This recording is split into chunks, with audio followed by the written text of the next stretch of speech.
Hai guys, Assalamualaikum. Okay, sebelum tu aku nak cakap terima kasih sebab dah klik video ni. Maybe we'll be okay. I know that you're coming back home. Know that you're coming back home.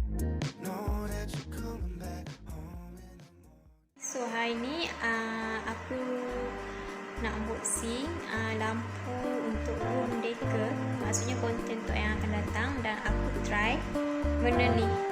Ni I don't know whether this is working or not. Speak lah kau. So aku tak tahu dia ni jadi ke tak. So aku try faham. So kalau benda ni tak jadi, aku tak rugilah sangat kan, sebab RM1 lebih something, RM2 contoh je. So keep on watching, jangan lupa subscribe. So sekarang ni aku tengah struggle nak buka benda ni dengan gunting sebab tangan aku lagi kan tengah record.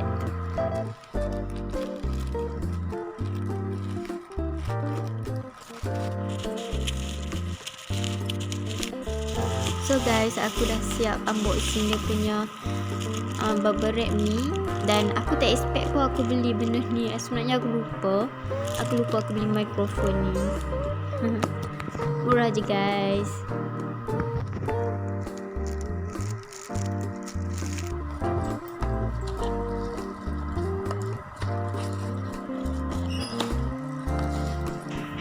Dia tengah bising kat belakang tu, korang abaikan je. Okay, yang ni nyala.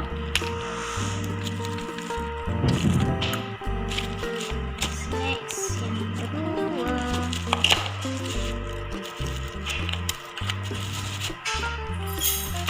Oh, pergi keluar habis. Tak kira power tarik ni.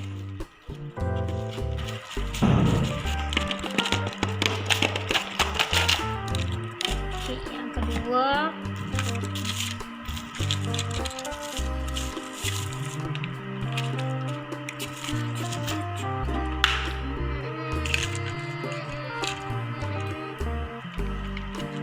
Keras, kenapa tak boleh tekan doh?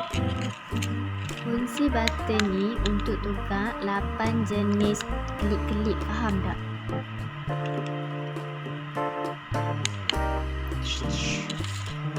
Fuyo, lawa siut. Okay, yang ni kotak dia ada kemek sikit. Kita buka. Buka ya.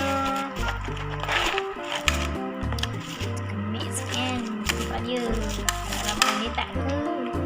Kenapa benda ni sengit macam ni? Okay, benda ni kenapa dia kena sengit? Kenapa dia kena sengit?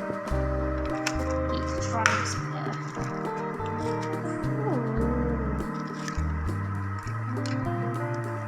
Somehow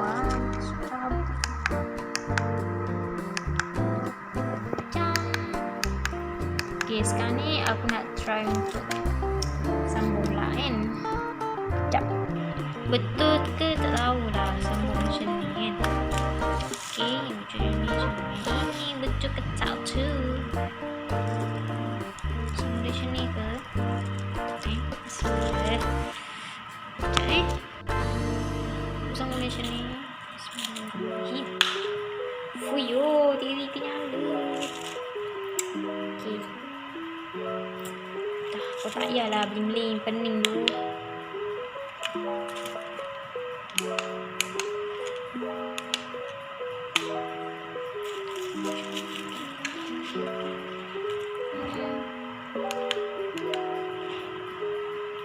Wahalah.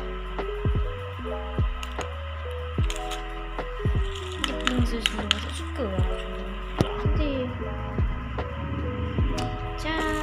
So what? Aish, bling susu yang tak minat tu. What the fuck? So macam ni ke? Macam ni? Okay, macam ni ke? Macam ni ke? So aku nak try ni, benda ni pula kan.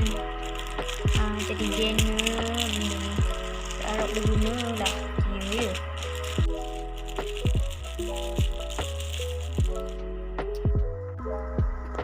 kenapa nak benda ni. Tak nak fokus lah. Kenapa yang benda ni di sini? Kenapa dikemik-kemik macam ni? Panas, ayo. Panas gak Benda ni kemik-kemik. So guys, benda ni macam ada perubahan ke kalau aku pakai dengan tak pakai? Apa beza dia? Okay, dia ada beza ke tak? So, dengar tak ni? Okay, sekejap lagi aku akan dengar balik lah. Okay, sama ada dia boleh guna ke tak kan? So guys, ni dia. Aku try benda ni, harap-harap dia jadi lah kan. Kata yang lain. So, aku dah unboxing yang tadi ni. Aku harap hampa enjoy dengan video-video ni. Dan jangan lupa subscribe sebab aku nak demonetize. Bantu aku, okay? Kebaikan